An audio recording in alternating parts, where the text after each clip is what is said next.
કે ભાઈ એક અત્યાર સુધી મેં તમને શરૂઆતમાં વાત કરી ને કે આપણી કોમ આગળ ના આવે એના માટેના કેટલા પ્રપંચો થયા છે, પણ ઈશ્વરની કૃપા છે. ભગવાન કૃષ્ણ તરીકે અહીંયા ઘણા એવા ચાર્ટર્ડ એકાઉન્ટન્ટ મેં જોયા છે કે અહીંયા આવીને બેઠા દારૂ પીએ છે, આદિપુરના ચક્રામાં ગાંધીધામમાં ચક્રામાં જઈને બીડીઓ પીતા ને માવા ખાતા હોય. એ સીએ થાવ કે ન થાવ, એ ડૉક્ટર થાવ કે ન થાવ, કોઈ મિનિંગ નથી. ઈશ્વરી સરસ એ ગેપ છે, આજે જરૂર છે, ખાઈ છે આખી. ટેલેન્ટેડ માણસો નથી મળતા, વિશ્વાસુ માણસો નથી મળતા. એક ગેપ પૂરવા માટે આપણી કોમ્યુનિટીનો વિદ્યાર્થી આવી ભણે અને આ ગેપ છે ને એ પૂરો કરે, એ બહુ જરૂરી છે. અને ગેપ. નમસ્કાર દર્શક મિત્રો, જય શ્રી કૃષ્ણ, જય મુરલીધર. હું છું જીતેશ આહિર અને આપ સૌનું ફરી એક વખત સ્વાગત કરું છું આહિરની અદાલતમાં. ધોરણ 10 અને ધોરણ 12 નું પરિણામ આવી ચૂક્યું છે. આહિર સમાજના 5 શૈક્ષણિક સંકુલોએ કચ્છમાં ખાસ કરીને બહુ સારું પ્રદર્શન કર્યું છે અને તેમાં પણ ધોરણ 12 ની વાત કરીએ તો 5 શૈક્ષણિક સંકુલોનું પૂરેપૂરું 100% પરિણામ મળ્યું છે આહિર સમાજને. એમના માટે 5 સંકુલોના સંચાલકોને, સ્ટાફને અને શિક્ષકોને ખૂબ ખૂબ અભિનંદન. હવે 12મું ધોરણ પાસ કરી એટલે તરત જ પહેલો પ્રશ્ન આવે કે હવે કયા ફિલ્ડમાં જવું, આર્ટ્સમાં જવું, કોમર્સમાં જવું, સાયન્સમાં જવું કે બીજું કંઈ કરવું. હવે એવા ઘણા બધા ફિલ્ડો છે કે જેમાં ભવિષ્યમાં આહિર સમાજના ઘણા બધા બુદ્ધિજીવી વિદ્યાર્થીઓની જરૂર રહેવાની છે. હવે એવા બધા ફિલ્ડોમાં એક ખાસ કરીને ફિલ્ડની ચર્ચા કરી તો પહેલાની પૃષ્ઠભૂમિ બાંધી લો કે અત્યારે આપણે ઓવરઓલ જોઈએ ગામડાઓમાં તો સામાન્ય રીતે દરેક ગામમાં 20% જેટલા જ માણસો હશે કે જે ઇન્કમ ટેક્સ રિટર્ન ભરતા હશે. આઈટીઆરની વાત કરું છું. અને બાકીના 80% માણસો હજુ આપણા આહિર સમાજમાં એવા છે, 80% નાગરિકો એવા છે કે જે ઇન્કમ ટેક્સ રિટર્ન નથી ભરતા. પણ આવનારા 10 વર્ષમાં આ જે 20%નો રેશિયો છે એ 20% થી વધીને 80% થવાનું છે. કારણ કે હવે જે રીતે સિસ્ટમ ભારત સરકારની બદલાઈ રહી છે, ગુજરાત સરકારની બદલાઈ રહી છે, ઇન્કમ ટેક્સ રિટર્નમાંથી બધાને પાસ થવું પડશે, બધા ઇન્કમ ટેક્સ રિટર્ન કમ્પલસરી ભરવા પડશે ધીરે ધીરે. તો હવે જે બાકીનો 80% આહિર સમાજ જે ઇન્કમ ટેક્સ રિટર્ન ભરવાનું ચાલુ કરશે. અને આહિર સમાજના સીએ ની વાત કરીએ તો અત્યારે આહિર સમાજ પાસે બહુ ઓછા સીએ છે, જેટલી આહિર સમાજની વસ્તી છે એની સરખામણીમાં બહુ ઓછા સીએ છે. અને આજે આપણે 12મા ધોરણના વિદ્યાર્થીઓને એ બાબતનું માર્ગદર્શન આપવા માટે જ ઇન્ટરવ્યુ રાખ્યો છે એક એવા સીએનું કે જેઓ 1985માં ફક્ત ગુજરાત આહિર સમાજના નહીં પણ સમગ્ર ભારતના આહિર અને યાદવ કમ્યુનિટીના પહેલા સીએ હતા. 39 વર્ષ પહેલા આહિર સમાજના સૌપ્રથમ સીએ બનેલા માવજીભાઈ સોરઠિયા સાથે આપણે વાતચીત કરીશું આજે કે સીએ બનવા માટેની શું પ્રક્રિયા હોય, એમના સીએ તરીકેના જીવનની આપણે ચર્ચા કરીશું અને ત્યારબાદ એમના રાજકીય અને સામાજિક જીવનની પણ ચર્ચા કરીશું. માવજીભાઈ અને માવજીભાઈ સોરઠિયાની હું વધારે વાત કરું તો 1985માં તેઓ ભારતના પ્રથમ યાદવ ચાર્ટર્ડ એકાઉન્ટન્ટ બન્યા. 2002માં અંજાર વિધાનસભાની ચૂંટણી લડ્યા. 2005માં અંજાર નગરપાલિકાના પ્રમુખ બન્યા, અંજારના નગરપતિ બન્યા. 2016માં તેઓ Deendayal port trust Kandla port જેના આપણે ઓળખી છે કંડલા પોર્ટના નામે ત્યાંના ટ્રસ્ટી બન્યા. અને ત્યાર પછી સૌથી મોટા હોદ્દામાંની એકની વાત કરીએ તો શિપિંગ કોર્પોરેશન ઓફ ઇન્ડિયા, ભારતની સૌથી મોટી સરકારી શિપિંગ કંપનીના તેઓ ડાયરેક્ટર બન્યા અને ડાયરેક્ટર પદેથી પ્રથમ જ વર્ષે સીધા ચેરમેન બન્યા. એવા એક જીવતા જાગતા શૈક્ષણિક અને સામાજિક સંસ્થાન સમાન વ્યક્તિ શ્રી માવજીભાઈ સોરઠિયાની સાથે આપણે મળવાના છીએ આજે. ચાર્ટર્ડ એકાઉન્ટન્ટ વિશે પણ પૂછીશું માવજીભાઈ તમને, અને તમારો એના સિવાયનું જે રાજકીય અને સામાજિક જીવન છે એના વિશે પણ આપણે ચર્ચા કરીશું. પણ સૌથી પહેલાં જે આપણે વિદ્યાર્થીઓ માટે આજે મળ્યા છીએ એમના સુધી ચાર્ટર્ડ એકાઉન્ટન્ટનું જે વ્યવસાય છે એનું નોલેજ પહોંચાડવા માટે મળ્યા છીએ. તો સૌથી પહેલાં તમારા સીએની જર્નીની વાત કરીએ આપણે. જય શ્રી કૃષ્ણ, જય માતાજી. તમે જે વાત કરી કે આજની તારીખમાં એટ પ્રેઝન્ટ જે આપણા સંકુલો બધા આહિર સમાજના છે કચ્છમાં બધાનું 100% રિઝલ્ટ આવ્યું છે. હવે આ વસ્તુ બહુ સ્વાભાવિક છે. એનું કારણ એ છે કે આપણે યદુવંશી ભગવાન કૃષ્ણના વંશજ છે. આપણી લોહીની અંદર ભગવાન કૃષ્ણનો પાવર વહન થાય છે, એટલે આપણું ફ્યુચર બ્રાઇટ જ છે. જે તે ટાઈમે કોઈ પણ કારણસર એ ચર્ચા એ વિષયમાં આપણે નથી પડતા, પણ આપણે જે તે ટાઈમે એ જે જ્યાં જવું જોતું હતું ત્યાં નથી જઈ શક્યા, એ પાસ્ટ ફર્ગેટ ભૂલી જઈએ. પણ હવે પછીનું જો વાત કરું કે આપણે આહિર કોમ્યુનિટી તરીકે આપણામાં ઈશ્વરે એવી કૃપા છે કે આપણી બધી ટેલેન્ટ આપણી પાસે છે. કોઈ પણ ક્ષેત્રમાં જઈએ, કોઈ પણ ફિલ્ડમાં જઈએ, તો આપણે બિઝનેસમાં જાઓ કે તમે પ્રોફેશનમાં આવો કે ઇવન કલાકારો તરીકે પણ જોઈએ તો બ્રાઇટ ફ્યુચર છે આપણી પાસે. એટલે આપણા વિદ્યાર્થીઓ આહિર કોમ્યુનિટીના જ્યારે કોઈ આપણે વાત કરીએ ત્યારે મારું એવું માનવું છે કે હિન્દુસ્તાનના કોઈ પણ ખૂણામાં અને પર્ટિક્યુલરલી જ્યારે આપણે કચ્છની ચર્ચા કરીએ છીએ ત્યારે આપણી પાસે એવી પોટેન્શિયાલિટી છે કે આપણે ઘણા બધા કોઈ પણ ક્ષેત્રમાં આગળ વધી શકીએ એમ છે. વાત રહી ચાર્ટર્ડ એકાઉન્ટન્ટના પ્રોફેશનની. તો અત્યારે એટલું બધું જે સારું રિઝલ્ટ આવ્યું છે. સીએ પ્રોફેશનની એક પ્રોફેશન તરીકે પહેલી વાત કરીએ કે ચાર્ટર્ડ એકાઉન્ટન્ટનો જે પ્રોફેશન છે એ સીએનો પ્રોફેશન છે ને એ it is a very respectable profession the society.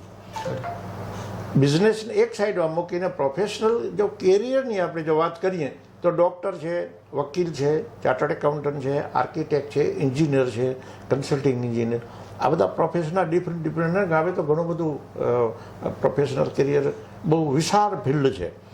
પણ સીએ તરીકે જો વાત કરીએ તો સાહેબ સીએનું બહુ સ્પેશિયલ ઇમ્પોર્ટન્સ આ સોસાયટીમાં, ઇન્ડિયામાં ને બિઝનેસ વર્લ્ડમાં. દાખલા તરીકે હું તમને સિમ્પલ વાત કરું કે અત્યારે ટોપ મોસ્ટ બિઝનેસમેન કોણ છે? ટાટા છે, કે ધીરુભાઈ અંબાણીનું ગ્રુપ છે, મુકેશભાઈ છે. તો મુકેશભાઈ જ્યારે બેલેન્સ શીટ મૂકશે તો મુકેશભાઈ તો બેલેન્સ શીટમાં સહી કરશે કારણ કે એ માલિક છે, પણ એનું બેલેન્સ શીટ અધૂરું જ છે જ્યાં સુધી સીએની સહી ન થાય.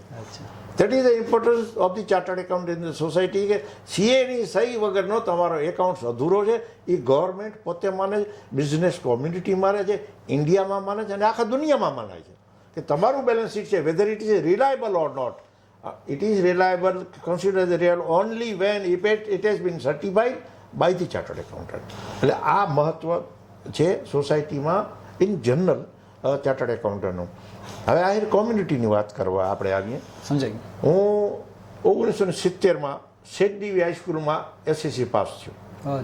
મારા જે class teacher I mean headmaster મારી સ્કૂલના હતા આરજી મહેતા કરીને, રઘુ મહેતા, રતિલાલ મહેતા, એ માંગરોળથી આવતા હતા. જ્યારે અહીંયા આવ્યા અંજારમાં એટલે હું એ વખતે સ્ટુડન્ટ લીડર હતો સ્કૂલમાં. એટલે મને એમ પૂછ્યું કે હું એ વખતે હાયર મેથેમેટિક્સ એટલે સાયન્સનો સ્ટુડન્ટ હતો અને આખી સ્કૂલમાં, અંજારની સ્કૂલમાં અમે 10 જણા આવ્યા હતા કે જેને હાયર મેથેમેટિક્સ લીધું. સાયન્સનું કેરિયર સાથે અમે કારણ કે અઘરું હોય એ ટાઈમે અઘરું. તો એમ કે હું ઈશ્વરની કૃપા હતી, ભગવાનની, મુરલીધરની, કે હું ભણવામાં નાનપણથી જ બ્રાઇટ કેરિયર હતું મારું. એટલે ઉપરાંત પોલિટિકલ એક્ટિવિટી એટલે એ વખતે સ્ટુડન્ટ એક્ટિવિટીમાં પણ એટલો જ પાર્ટી કાંઈ પણ કામ હોય, પ્રવૃત્તિ કરવી હોય તો હેડમાસ્ટર પહેલો મને બોલાવે કે આપણે શું કરવું છે એમ. તો એ હિસાબે જ્યારે આ એકેડેમિકની વાત થઈ ત્યારે મને એને પૂછ્યું કે સોરઠિયા એટલે તમે કઈ કોમ્યુનિટીના એમ? એટલે મેં કીધું સાહેબ અમે આહિર. તો કે આહિર યદુવંશી? મેં કીધું હા સાહેબ. હવે એ પોતે માંગરોળથી આવતા હતા એટલે એ પટ્ટો આખો જુનાગઢનો આખો એ આપણા આહિરોનો જ છે. એટલે એને એક દિવસ મારે ઘરે આવજો. પછી એમના છોકરો ને છોકરી હતા બંને. એટલે એને કીધું જો આ ખેડૂતના દીકરા છે ને કેટલા બ્રાઇટ છે, કેટલા સ્ટુડન્ટ છે, હોશિયાર છે, એમ તમે પણ એવા બનો એમ. એટલે આપણા આ જીન્સમાં છે, આ પોટેન્શિયાલિટી છે ને આપણો પાવર આપણામાં છે. એક જ વસ્તુ છે જે ભગવાન કૃષ્ણનો શ્રાપ કયો કે આપણી નબળાઈ કયો કે દારૂથી અને ખોટા જે વ્યભિચારના જે ખોટા ધંધા આપણે જે કરીએ છીએ એ બંધ પહેલાં કરવા જોઈએ જો જીવનમાં આગળ વધવું હોય તો. તમે પૈસાના પાવરથી બધું કરી શકો છો, ઇટ ઇઝ યુઝલેસ. દરેક માનવીને મરવું છે, પણ એક જિંદગી એવી રીતે જીવીએ કે જેથી કરીને આ વાયસીસથી આપણે અલગ રહીએ તો આપણે જીવનમાં શાંતિ મળે, આપણા બાળકો પણ શાંતિ, આપણા વડીલો શાંતિથી જે એ વસ્તુને કન્સિડર કરીએ તો જીવનમાં સારા સંસ્કારો હોવા જોઈએ. તમે ભગવદ્ ગીતા વાંચો કે બીજા કોઈ પણ શાસ્ત્રો વાંચો, જીવનો અમલ કરી ના આ જે વસ્તુ છે એ દૂર રાખીએ તો આપણું ફ્યુચર બહુ જ બ્રાઇટ છે in any sector, any field. હવે વાત કરીએ સીએ એક સ્ટુડન્ટ તરીકે. તો સીએ સ્ટુડન્ટ તરીકે જોઈએ તો એટલી બધી સંસ્થાઓ છે આપણા ઘણા બધા દાતાઓ છે આપણી કોમ્યુનિટીમાં. ઈશ્વરની કૃપા છે. માની લો કોઈ ગરીબ પરિવારનો દીકરો આવ્યો કે દીકરી આવી તો સાહેબ આર્થિક રીતે ક્યાંય ગભરાવા જેવું નથી. દરેક પરિવારને ઉપર કૃપા છે. પણ માની લ્યો કે સપોઝ કોઈ પ્રોબ્લેમ થયો તો આપણે સમાજ બેઠો છે દરેક વિદ્યાર્થીની જોડે કે એનું ફ્યુચર બ્રાઇટ કરવા માટે આપણા પાસે એવા દાતાઓ છે સમાજની અંદર. દાખલા તરીકે બાબુભાઈ ભીમા એ ઓપનલી કહે છે કે આયરનો કોઈ પણ દીકરો આવે હું બેઠો જાઉં તમારા કેરિયર માટે. હવે વાત રહી એ ભણીને શું, અને માવજીભાઈ તમને એક મુદ્દા ઉપર ટોકીશ, ખાસ આહિર સમાજ આખાએ ધ્યાન દેવાની બાબત છે કે આ વખતે જે છોકરો આહિર બોર્ડિંગમાં 10મા નંબરમાં પહેલો નંબર આવ્યો છે ને, એ છોકરાની આર્થિક પરિસ્થિતિ એટલી બધી સારી નથી કે આહિર બોર્ડિંગમાં રહીને એ બધા ખર્ચા ભોગવી શકે. તો કચ્છ આહિર મંડળે એ વિદ્યાર્થીની ફી અને અન્ય તમામ ખર્ચા ભોગવી એ દીકરાને મહેનત કરવાનું કીધો અને એ વિદ્યાર્થી આખી આહિર બોર્ડિંગમાં મુરલીધર વિદ્યા મંદિરમાં આહિર સમાજમાં પહેલો નંબર આવેલો છે ધોરણ 10માં બોર્ડમાં. એટલે જે તમે વાત કરી અત્યારની જે ટીમ છે એ લોકોએ સાર્થક પણ કરી બતાવી છે. નહીં, અત્યારની ટીમ છે બધા બહુ સારા છે, અનુભવી છે, જિંદગીના એને સુખ દુઃખ ગરીબાઈ અમીરી બધું જોયું છે. આપણા બેડ ડેઝ મેં મારી નજરે જોયું છે સાહેબ કે બીજા એમ કે કપડાં સાહેબ પૂરા ન હોય, થીગડાવાળા કપડાં પહેરતા ખેડૂતના દીકરા આપણે, બરોબર છે. સમાજ એટલો બધો અત્યારે રેડી છે કે અમારા દીકરા આગળ વધે, અમારી દીકરીઓ આગળ વધે. હું સીએ થયો ને એના પછી ઘણા બધા આજની તારીખમાં હમણાં 2 છોકરીઓ છે આપણી, એક સંઘરની દીકરી છે અને એક બીજી એમની જોડે જ છે. બેને મારી એક છોકરી જે સંઘરની છે તો મારી ઓફિસમાં જ ટ્રેન છે, મેં જેને ટ્રેન કરી, મેં એને તૈયાર કરી છે, મારી ઓફિસમાં ટ્રેન છે. મારો છોકરો વિજય છે, એને બહુ સારી રીતે ગાઈડલાઈન આપી. અત્યારે આજની તારીખમાં એ પ્રેક્ટિસ કરે છે ગાંધીધામની અંદર. બંને બહેનો જોઈન્ટ પાર્ટનરશિપ કરી અને પ્રેક્ટિસ કરે ને અમે પ્રોત્સાહન આપીએ. અને આખી આહિર કોમ્યુનિટી, હું તો એમ કહું છું બધાએ આવવું જોઈએ કે આવી જે નવા ટેલેન્ટેડ સ્ટુડન્ટ છે, ટેલેન્ટેડ આપણી પાવર જે શક્તિ છે આહિર કોમ્યુનિટી, હવે એ આગળ તો જ આવશે કે આપણો જે બિઝનેસ વર્લ્ડ છે કોઈ પણ સેક્ટરમાં, મીઠાનો ઉદ્યોગ હોય, લાકડાનો ઉદ્યોગ હોય, પણ એ કોઈ પણ બિઝનેસ, આપણે કોન્ટ્રાક્ટર છે દાખલા તરીકે, આજે આપણા કોન્ટ્રાક્ટરો સાહેબ આખા ઇન્ડિયામાં પ્રોમિનન્ટ તરીકે છે. મારા જ ક્લાયન્ટ છે કે જે સાધારણ હતા ને અત્યારે ઇન્ડિયાના ટોપ મોસ્ટ લેવલમાં એ આવે છે. હું પોતે જ ઓડિટર, એક સાધારણ પાર્ટનરશિપમાં હું ઓડિટ કરતો હતો, આજે એ લિમિટેડ કંપની તરીકે હું ઓડિટર તરીકે હું જ સહી કરું છું. એટલે એટલું બધું આગળ વધ્યા છે. પણ મને એનો સહારો છે, મારો એની જોડે સહારો. કારણ કે ચાર્ટર્ડ એકાઉન્ટન્ટ એવો પ્રોફેશન છે કે તમારો કિતાબ, તમારો ચોપડો એની પાસે ઓપન કરીને બતાવવો પડે છે અને એ જ્યારે જુએ તો સાહેબ કોન્ફિડન્સ બહુ જરૂરી છે કે મારા બિઝનેસની સિક્રેટ ક્યાંય ન જવી જોઈએ. એ ટેલેન્ટ એક વિદ્યાર્થીએ, એક ચાર્ટર્ડ એકાઉન્ટન્ટને એક્વાયર કરીને ક્લાયન્ટનો વિશ્વાસ સંપાદન કરવો પડે છે. અને આ તો કેવું છે કે ભાઈ એક અત્યાર સુધી મેં તમને શરૂઆતમાં વાત કરી ને કે આપણી કોમ આગળ ના આવે એના માટેના કેટલા પ્રપંચો થયા છે. પણ ઈશ્વરની કૃપા છે, ભગવાન કૃષ્ણનો બાપ કોઈ નથી આ ધરતીની અંદર અને એના થકી આપણે એના સંતાન છે એટલે આગળ વધ્યા છે. પણ હજી જે ઘણી બધી અધૂરાશો, મેં એ દારૂવાળી વાત કરી, એની સાથે સાથે સાહેબ આપણે સંગઠન જરૂરી છે. આપણો એક એક દીકરો, એક એક દીકરી એ કેમ આગળ વધે, બધી રીતે, ભણવાની રીતે અને પ્રોફેશનમાં પણ આગળ વધે, એના માટે સમાજે એને સહારો કરવો પડે. હું સીએ થયો, હું કાંઈ એનો કોઈ રીચ પરિવારનો દીકરો નથી, પણ મારા મા બાપ એ સંસ્કારી હતા. મારા મા બાપ એટલા હતા કે ભાઈ આપણે જિંદગીમાં આગળ વધવાનું છે.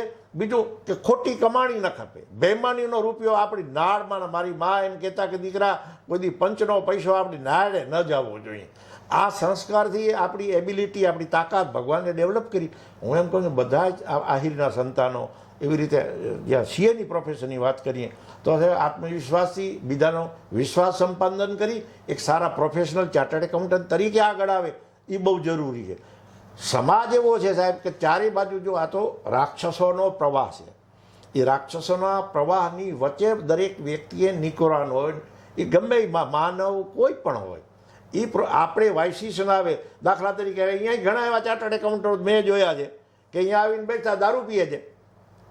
આદિપુરના ચક્રામાં, ગાંધીધામમાં ચક્રામાં જઈને બીડીઓ પીતા અને માવા ખાતા હોય. એ સીએ થાવ કે ન થાવ, એ ડૉક્ટર થાવ કે ન થાવ, કોઈ મિનિંગ નથી. ઈશ્વરી સરસ્વતીની કૃપા છે ને, એ સરસ્વતીની કૃપાને આપણે ખરાબ એને નઠારા તરીકે પુરવાર કહીએ છીએ. એ ખોટું ના. આયર કુળનો જે દીકરો કે દીકરી હોય ને સાહેબ, તો પ્રોફેશનમાં એના ડિગ્નિટી છે, એના જે જરૂરી વેલ્યુઝ જે છે, એ વેલ્યુઝ આપણે પ્રિઝર્વ કરી અને આ દેશની સેવા કરવાની છે. કારણ કે ખાલી not confine to the Ahir community કે not confine to the Yadav, આ દેશની જે ધરતી છે એની આપણે એક યાદવ તરીકે, એક ચાર્ટર્ડ એકાઉન્ટન્ટ તરીકે આપણે સેવા કરવાની છે. એ માઇન્ડમાં લઈ અને જો આપણો વિદ્યાર્થી આવે તો બીજા જે રીતે હોય એની આપણે ચર્ચા કરવાની જરૂર નથી. આપણે તો એમ માની કે હું યાદવનો દીકરો, હું આહિરનો દીકરો છું, હું ખેડૂતનો દીકરો છું અને એના માટે કરીને આ દેશની સેવા કરવી, ભગવાન કૃષ્ણનું સંતાન છું એટલે પેલું જે કૃષ્ણએ જે એની ડ્યુટી બજાવી એ ડ્યુટી આપણે આહિર તરીકે એઝ એ ચાર્ટર્ડ એકાઉન્ટન્ટ આપણે નિભાવી અને આ દેશની સેવા કરવી જોઈએ. અને એ પોટેન્શિયાલિટી આપણામાં છે, એ તાકાત આપણામાં છે, એ તક આપણી જે કોમ્યુનિટી અત્યારે જે છે એ આહિરોએ આપણા વિદ્યાર્થીઓને સાહેબ પ્રોમોટ કરી અને આગળ વધવાની, ગરીબ હોય તો એને ભણવાની તક આપીએ. સીએ થઈ ગયા પછી જો સર્વિસમાં આવે તો પણ આપણી પાસે પોટેન્શિયલ કેટલા બધા છે આપણા બિઝનેસમેનો છે આજે તારીખમાં. તમે અહીંયા જુઓ, સૌરાષ્ટ્રમાં જુઓ, સુરતમાં જુઓ, ઘણી બધી જગ્યાએ છે. તો એ લોકોને પણ સારા માણસોની જરૂર છે, એને વિશ્વાસુ માણસોની જરૂર છે, એને એમ કે ભાઈ મારો વિશ્વાસુ અંગત માણસ જોઈએ. તો એ રીતે આપણો વિદ્યાર્થી ત્યાં સેટ થાય, એક સીએ તરીકે સેટ થાય અને પ્રોફેશનની પણ સેવા કરે, બિઝનેસની સેવા કરે અને રાષ્ટ્રની સેવા કરે. એ ગેપ છે આજે જરૂર છે, ખાઈ છે આખી. ટેલેન્ટેડ માણસો નથી મળતા, વિશ્વાસુ માણસો નથી મળતા. એ ગેપ પૂરવા માટે આપણી કોમ્યુનિટીનો વિદ્યાર્થી આવી ભણે અને આ ગેપ છે ને એ પૂરો કરે, એ બહુ જરૂરી છે. અને ગેપને પૂરવાની પોટેન્શિયાલિટી અને ટેલેન્ટ આપણી પાસે છે, આપણા લોહીમાં છે, આપણે ખાનદાન માણસ છે. પણ ઘણી વખત છે ને આ બધા દારૂના અને આના ઓના તેમાં પડીને એવા ચાર્ટર્ડ એકાઉન્ટ થઈને જીવન વ્યર્થ કરીએ છીએ. એ ન થવું જોઈએ. અને આપણે સારી રીતે એક સંસ્કારબદ્ધ રીતે આપણે એક બનીએ, એક સારો સીએ બને, દેશની સેવા કરે, એ મહત્ત્વનું છે. તો એનું ફ્યુચર બ્રાઇટ છે સાહેબ. લખી લ્યો, એ જિંદગીમાં 100 વર્ષ જીવે ને તો 100 વર્ષની અંદર એક દિવસ એનો ખરાબ નથી થવાનો. That is sure. આ ટેલેન્ટ સાથે, આ વિચાર સાથે આપણા છોકરાઓને આપણે તૈયાર કરીએ, એને આગળ લઈ આવીએ અને એને આપણે એમ કે બધી રીતે સમાજ મદદરૂપ થાય, ગાઈડન્સ પણ આપે, ફાઇનાન્સ પણ આપે અને દેશની સેવા કરે. આ સોસાયટીની ડ્યુટી છે, આહિર સમાજની જે વડીલો છે ને ઈશ્વરની જેના પર કૃપા છે, એ લોકોએ પણ આગળ આવવું જરૂરી છે. અને છોકરા જ્યારે તૈયાર થાય એને સારી સર્વિસ આપો, એને પ્રોફેશનમાં લઈ આવો, તમારી ફાઇલ એને આપો. અને એ રીતે જે ટેલેન્ટેડ છોકરા જે તૈયાર થાય અને માર્કેટમાં આવે as a consultant, as a service person, તો એને આપણે સપોર્ટ એક આહિર કોમ્યુનિટી, આહિર સમાજ કે જે કચ્છ આહિર સમાજ છે કે એટલી રીતે એ રીતે આપણે એને સપોર્ટ કરીએ તો આપણે શ્યોર આ રાષ્ટ્રની સેવા કરી શકીએ એમ છે. આ પોટેન્શિયાલિટી છે. હવે માવજીભાઈ, મારો પહેલો જે સ્ટાર્ટ કરવાનું છે સીએના કરિયર તરીકે, જે 12મા ધોરણ પાસ કરેલા વિદ્યાર્થીઓ અત્યારે આપણને જોઈ રહ્યા છે, તો એક સામાન્ય પ્રશ્ન એ થાય કે ભાઈ 12મા ધોરણ પછી પહેલો પગલું શું હોવું જોઈએ સીએ બનવાનું? હવે એમાં એવું છે કે 12મા ધોરણ પછી આપણે પાસ થાય અને સામાન્ય પ્રવાહ એટલે કોમર્સ લઈને જો આપણા સાયન્સનો સ્ટુડન્ટ પણ જોઈન કરી શકે છે અને કોમર્સનો સ્ટુડન્ટ પણ જોઈન કરી શકે. પહેલામાં પહેલી આર્ટ્સનો સ્ટુડન્ટ પણ જોઈન કરી શકે કે નહીં? 12મા આર્ટ્સ કરી શકે. અચ્છા, એ લોકો આ પરીક્ષા આપવા માટે એલિજિબલ નથી? એલિજિબલ નથી. ઓકે. કોમર્સનો સ્ટુડન્ટ અને સાયન્સનો સ્ટુડન્ટ છે એ જોઈન કરી શકે. એક પહેલામાં પહેલું પ્રથમ એને ફાઉન્ડેશન ટેસ્ટ આપવાની પડે. ફાઉન્ડેશન પહેલી એક્ઝામ છે, એ એક્ઝામ પાસ કરી લે એના પછી બીજી આવે છે ઇન્ટર. હવે જેવો ફાઉન્ડેશન ટેસ્ટ પાસ કરે એટલે તરત જ એને 3 વર્ષની આર્ટિકલશીપ જોઈન કરવી પડે. આર્ટિકલશીપનો મતલબ એવું થાય કે કોઈ પણ પ્રેક્ટિસિંગ ચાર્ટર્ડ એકાઉન્ટન્ટ હોય તો એની ઓફિસમાં એક સ્ટુડન્ટ તરીકે એને જોઈન કરવું પડે. સમજાય ગયું. ડોક્ટરનું જે પ્રેક્ટિકલ હોસ્પિટલમાં હોય એવી રીતે જ ચાર્ટર્ડ એકાઉન્ટન્ટની પ્રેક્ટિસ કરતા વિદ્યાર્થી કોઈ ચાલુ ચાર્ટર્ડ એકાઉન્ટન્ટ કામ કરતા હોય એમની પાસે 3 વર્ષનું આર્ટિકલશીપ કરવું પડે. સમજાય ગયું. હવે હું તમને પ્રેક્ટિકાલિટીની વાત કરું. ઘણી વખત શું થાય છે કે વિદ્યાર્થી છે ને એ વધારે પડતો સમય રીડિંગમાં આપે, એના માટે કરીને ચાર્ટર્ડ એકાઉન્ટન્ટ ડમી આર્ટિકલ એને કહીએ છીએ એવી રીતે જોઈન કરતા હોય. પ્રેક્ટિકલી ઓફિસમાં જાય નહીં. અચ્છા, છેલ્લે ચોપડી વાંચીને એક્ઝામ પાસ કરી લઈએ. મારી દ્રષ્ટિએ સાહેબ it is not at all advisable. Doctor તમે ચોપડી વાંચીને કોઈ ડોક્ટર થાય ખરો? ભૂલ ચૂકથી થઈ ગયો હોય તો કેટલા પેશન્ટ મારી નાખે. તો એવી રીતે સીએના પ્રોફેશનમાં પણ એવું છે. આ દાખલા બનેલા છે. એટલે હું તો એઝ એ સીએ તરીકે વાત કરું કે મારી પાસે જેટલા પણ વિદ્યાર્થીઓ આર્ટિકલ તરીકે જોઈન થાય ને તો હું એને સ્ટ્રિક્ટલી કહું કે તમે 3 વર્ષ પૂરતા મારા ઓફિસમાં મારા મહેમાન છો, પણ તમને જે ઇન્સ્ટિટ્યૂટ ઈચ્છે છે અને પ્રોફેશનની જરૂરિયાત છે, કારણ કે આ પવિત્ર પ્રોફેશન છે અને પવિત્ર પ્રોફેશનની જે જરૂરિયાત છે એ પ્રમાણે તમારે આ બધી ટ્રેનિંગ લેવી જરૂરી છે. નહીં તો ટ્રેનિંગ લીધેલ વગર તો તમે આવો તો એ પેલો ચોપડી વાંચેલો ડૉક્ટર આવે એના જેવું થાય છે અને સમાજને બહુ નુકસાન કરે છે. આ દાખલા બનેલા છે, એ મારી નજરે મેં જોયા છે. એટલે હું બહુ સ્ટ્રિક્ટ છું. આજની તારીખમાં મારી પાસે એક પણ આર્ટિકલ નથી. એનું કારણ એ છે કે હું બહુ સ્ટ્રિક્ટ છું. કે તમે 3 વર્ષ સુધી રહ્યો, કારણ કે આ તો લિમિટેડ રિઝલ્ટ. પહેલાં અમારા ટાઈમમાં તો બહુ સ્ટ્રિક્ટ રિઝલ્ટ આવતો કે 3 થી 5% વચ્ચે સીએ થતા, એટલે 3 વર્ષનો પિરિયડ એને એ પ્રોસેસ પૂરો કરવો જોઈએ. મીનવાઇલ ઇન્ટરની એક્ઝામ આવે, ફાઉન્ડેશન ટેસ્ટ પાસ કરી પછી ઇન્ટર જોઈન કર્યું, ઇન્ટર એ પાસ કરી લે છે. ઇન્ટર પાસ કરીને પછી એને ફાઇનલની આપવાનું હોય. ફાઇનલમાં પણ પ્રિસ્ક્રાઇબ ગ્રુપ છે અને સબ્જેક્ટો છે, એ બધા પાસ કરી લઈએ એટલે આ એક્ઝામ ફાઇનલી પાસ કરી લે, પ્લસ એ આ 3 વર્ષની આર્ટિકલશીપ પૂરી કરે એટલે એને સર્ટિફિકેટ ઓફ ચાર્ટર્ડ એકાઉન્ટન્ટનો ઇન્સ્ટિટ્યૂટ ઓફ ચાર્ટર્ડ એકાઉન્ટન્ટ જે ન્યૂ દિલ્હીમાં એની હેડક્વાર્ટર છે એ સર્ટિફિકેટ આપે. He becomes a chartered accountant અને એ એલિજિબલ છે કોઈ પણ જગ્યાએ સર્વિસ જોઈન કરવા માટે. હવે માની લો કે એને એમ છે કે ભાઈ સર્વિસ નથી કરવી મારે, પણ મારે પ્રોફેશનમાં એક પ્રેક્ટિસિંગ ચાર્ટર્ડ એકાઉન્ટન્ટ તરીકે આવું છે, તો એને સર્ટિફિકેટ ઓફ પ્રેક્ટિસ એક અલગથી બીજું લેવું પડે છે. ઇન્સ્ટિટ્યૂટ આપતી હોય છે દરેક જણને. અને એક એડવાઇઝેબલ વાત કરું તો હવે જૂના ટાઈમમાં શું એક ઇન્ડિવિજ્યુઅલ પ્રેક્ટિસ કરતા હતા બધા વ્યક્તિ, અને એટલું બધું વોલ્યુમ નહોતું એટલે ચાલતું હતું. અત્યારનો જે ડેવલપ સોસાયટી છે અને ડિફરન્ટ એવન્યુઝ આર ધેર, અને એ એવન્યુઝ જે છે એમાં એકલ દોકલ માણસનું હવે કામ પણ નથી. ડિફરન્ટ સેક્ટરના એક્સપર્ટ ચાર્ટર્ડ એકાઉન્ટન્ટ બધા ભેગા થઈ અને જો પ્રેક્ટિસની એક ફર્મ બનાવે તો એ છે ને એ વધારે ડિઝાયરેબલ છે અને સોસાયટીની બધા એંગલથી સેવા કરી શકે છે. સમજાય. એટલે મારું આ પર્સનલ બિલિંગ છે કે સારા ટેલેન્ટેડ ડિફરન્ટ લાઇનના ચાર્ટર્ડ એકાઉન્ટન્ટ, અને પછી પાછળથી એક સીએ હોવું જરૂરી છે. પછી તમે પ્રોફેશન તરીકે તમે ગમે એ લાઈન પકડો. માનો કે અમારા ડિફરન્ટ જ્યારે અમે સીએ છે, મારા ગ્રુપના અમદાવાદમાં જે તે ચાર્ટર્ડ એકાઉન્ટન્ટ બરોડાના વિદ્યાર્થીઓ હતા, કોઈ ઓડિટનો એક્સપર્ટ બન્યો છે, કોઈ માની લો કે ઇન્કમ ટેક્સનો એક્સપર્ટ છે, એ છેક ટ્રિબ્યુનલ સુધી પ્રેક્ટિસ કરે. પછી એવી રીતે હમણાં જીએસટી ઇન્ટ્રોડ્યુસ થયો મોદી સાહેબના રિઝાઇન પછી, તો જીએસટીનો એક્સપર્ટ છે.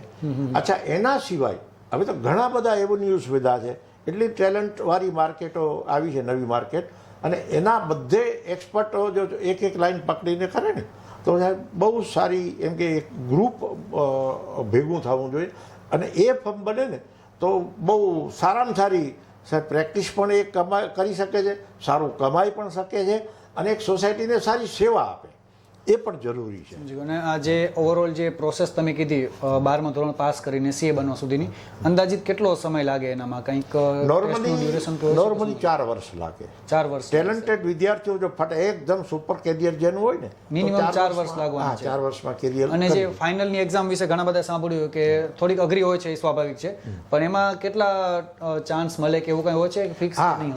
એમાં એટમ્પ હોય છે, અને એટમ્પ આમ તો શું છે પહેલા 12 એટમ્પ સુધી એલાવ હતો, પણ જનરલી જો સિન્સિયરલી કામ કરે, અને હું સીએના પ્રોફેશનમાં એક કઈ હિડનસ જેને શું કહે કે તકલીફો જેને કહીએ આપણે, એ કઈ હોય છે કે ભાઈ એક ઉંમર થાય છોકરાની, છોકરો હોય કે છોકરીઓ, મા બાપ અને સોસાયટી પણ ઈચ્છતી હોય છે કે મારો દીકરો કે મારી દીકરી હવે એને લગ્ન થઈ જાય ને તો સારું, એ એક એની જવાબદારી વહન કરે. હવે આ બધા પ્રોબ્લેમ છે ને એ થોડીક તકલીફ એ રીતે કરે છે કે માની લો કે છોકરો કોઈ પણ કારણસર પાસ નથી. એવું નથી, મેં ઘણા એવા સ્ટુડન્ટ જોયા છે કે સાહેબ યુનિવર્સિટી ફર્સ્ટ હો, બીકોમ અમારા ટાઈમમાં શું બીકોમ ગ્રેજ્યુએટ એ જ જોઈન કરી શકતા, તો ગોલ્ડ મેડાલિસ્ટો છતાં ફેલ થયા છે, બીજી એટેમ્પ એ પાસ થઈ જાય. એટલે સીએની અંદર પહેલું તો એ કે નાપાસ થાય તો નિરાશ ન થાવ, તમારી કન્ટિન્યુટી હોવી જોઈએ, તમારી હિંમત હોય તો થાય ને થાય, દેટ ઇઝ શ્યોર. અને હવે અત્યારે જે ખાસ કરીને આપણા આહિર સમાજમાં દીકરીઓ પણ એજ્યુકેશનની બધી રીતે આગળ વધી રહી છે. હવે કોઈ દીકરીને એક પ્રેક્ટિકલ અત્યારના સમયમાં જોઈએ કે કોઈ દીકરી સીએ બની ગઈ, પછી આહિર સમાજની દીકરી હોય કે કોઈ પણ કમ્યુનિટીની દીકરી હોય, અત્યારે શું એ શક્ય છે કે એ દીકરી કન્ટિન્યુ વર્ક ફ્રોમ હોમનું જે અત્યારે કલ્ચર વિકસ્યું છે કે એ દીકરી પોતાના ઘરે રહીને કામ કરી શકે, ભલે ઓછું કામ કરે, ઓછા ફોર્મના કામ કરે, પણ એ વસ્તુ અત્યારે શક્ય છે કે નહીં? કોઈ દીકરી કે સીએના પ્રોફેશનમાં શક્ય છે, કારણ કે આપણે જે તમે જે વાત કરી ને કે સીએ થઈ જાય બરાબર છે, ફૂલ ફ્લેજ પ્રેક્ટિસમાં રહે કે સર્વિસમાં. હવે જો ફૂલ ફ્લેજ પ્રેક્ટિસમાં રહે તો એવી રીતે જ કન્ડિશન ગોઠવણી થતી હોય કે ભાઈ લેડીઝ છે અને એને સામાજિક જવાબદારી પણ કુટુંબ પ્રત્યેની પણ ડ્યુટી છે, મા તો મા છે, તો એ સ્વાભાવિક છે. તો એના માટે અડધો દિવસ એ પ્રેક્ટિસમાં આવે, ઓફિસમાં આવે, અડધો દિવસ ઘરે રહે. સર્વિસમાં માની લો કે જોઈન કરે છે, કારણ કે સર્વિસમાં પણ હવે ટેલેન્ટેડ ચાર્ટર્ડ એકાઉન્ટન્ટની બહુ જ જરૂર છે, દરેક બિઝનેસમેનને જરૂર પડે. તો સર્વિસમાં પણ એવું થાય, પણ આપણે કન્ડિશન એવી રીતે કે હું અડધો દિવસ સર્વિસ આપીશ, અડધો દિવસ નહીં આવો, એ રીતે તમે મને પગાર આપો, તો એ શક્ય છે. અને જે કાંઈ પણ ક્લાયન્ટની એમને જે બેંક સ્ટેટમેન્ટ છે, XYZ જે કાંઈ પણ ડોક્યુમેન્ટ છે અત્યારે વોટ્સએપ ને બધી રીતે પહોંચી જ આવે છે એમના સુધી. તો ખાસ કરીને માવજીભાઈ સાથે જે વાતચીત કરી રહી છે આપણી જે દીકરીઓ આ ઇન્ટરવ્યૂને કે પોડકાસ્ટને જોઈ રહી છે, તો અગર તમે પણ ચાર્ટર્ડ એકાઉન્ટન્ટની લાઈનમાં જાઓ છો અને ઇન ફ્યુચર તમે તમારા લગ્ન થઈ જાય, સસરાના ઘરે જાઓ, તમારે ત્યાં બધું જવાબદારી હોય તમારા ઉપર, તો ત્યાં ઘરે રહીને પણ તમે એક CA તરીકેનું કામ કરી શકો છો તમારા માટે, તમારા પરિવાર માટે અને સમાજ માટે. તો CA બનવા સુધીની જે સફર હતી A to Z, 12મું ધોરણ પાસ કરી અને ત્યાંથી CA બનવા સુધીની સફર, તમામ સફર ફક્ત ગુજરાતના નહીં પણ ભારતના યાદવ કમ્યુનિટીમાંથી સૌ પ્રથમ CA બનેલા માવજીભાઈ સોરઠિયા આપણને સમજાવી. એક ખાલી ઉદાહરણ આપી દઉં, 1985માં માવજીભાઈ સોરઠિયા CA ની પરીક્ષા પાસ કરી હતી મારા ખ્યાલથી તમે. એટલે અત્યારે જે કોઈ પણ વ્યક્તિ 39 વર્ષથી ઓછી ઉંમરના હશે, આપણા બધાના જન્મથી પહેલા માવજીભાઈ CA બની ચૂક્યા છે. અને CA તરીકેનો જે તમારો અનુભવ છે અને જે વિદ્યાર્થીઓને તમે રૂટ શીખવાડ્યો એના માટે તમારો ખૂબ ખૂબ આભાર માવજીભાઈ. Thank you. હવે બીજા ભાગમાં માવજીભાઈ એક જીવતા જાગતા સંસ્થાન સમાન છે. એમનું રાજકીય જીવન, એમનું શૈક્ષણિક જીવન કે એમનું સામાજિક જીવન, તો ફક્ત આટલાથી આપણે સંતોષ નથી માનવાના, એ સ્વાભાવિક છે. હવે પાર્ટ 2માં આપણે માવજીભાઈ સાથે ચર્ચા કરીશું એમના રાજકીય અને સામાજિક જીવનની. Thank you.